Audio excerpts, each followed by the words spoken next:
is that a lawful order? You're being detained. You're hindering my investigation. I'm not doing anything. That's all you had to do. Congratulations. They took away my freedom.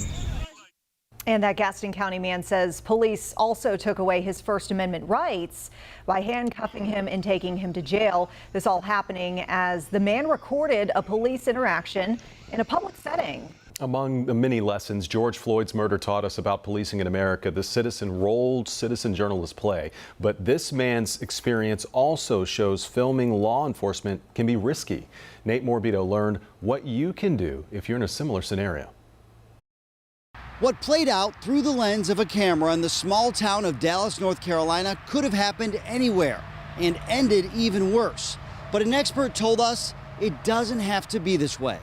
I use this for my recording. Thomas Reid's hobby, it was her dad that was arrested, is checking the police. I do it because the people need to know. Ensuring officers follow the law. That was so rude of him. At all times. Our hearts and prayers go out to him and his family. But when Reid decided to record the aftermath of a routine crash while on his way to pick up food, he's the one who stood accused of breaking the law. I have a broken heart because I truly support law enforcement. I do because we need them. His video from that day initially shows mutual respect. Sir, you want to take that picture of the car?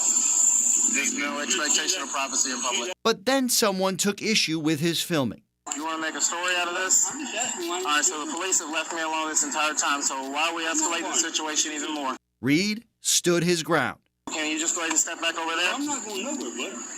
Well, you're escalating the situation more than what it has to be. I had to stop taking your call. And I said no. And police stepped in. Will you back up just a hair? No, don't you touch me, I will defend myself. I'm not going to touch you. The conflict only continued to escalate. Give me the 6 feet. No, am under arrest? And eventually, police shut him down. Don't keep coming over. Over here. Back. Is that a lawful order? You're being detained. You're hindering my investigation. I'm not doing anything. That's all you had to do. Congratulations. Their warrant charged Reid with resisting, delaying, and obstructing a public officer. Never one time was I told to leave. Saying he refused multiple commands to leave the scene of an accident, delaying their investigation.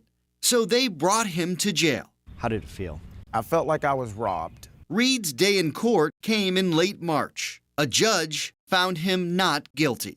Is this a case of police overstepping?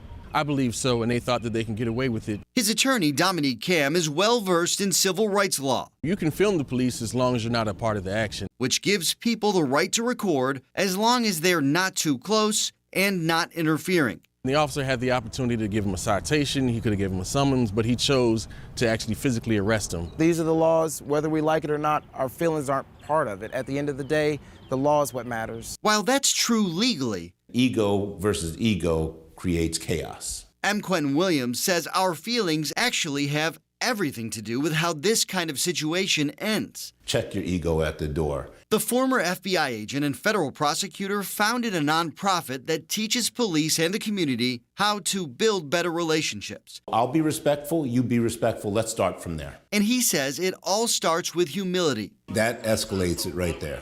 You want to make a story out of this. In this case, Williams sees fault on both sides. Everybody could have handled that better. He says Reid should have swallowed his pride, taken a step back, and still captured video, but from a distance, while the officer should have pulled him aside and talked to him one-on-one to diffuse the tension.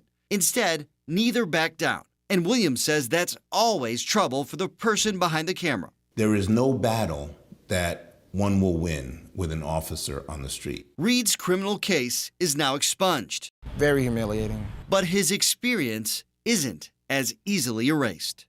Dallas's police chief declined to talk on camera, but told us he believes his department handled the situation within policy and had enough probable cause to file the criminal charge.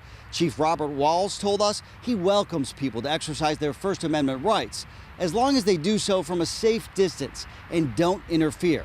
He says the extra footage can only help law enforcement. Nate Morbido, WCNC Charlotte.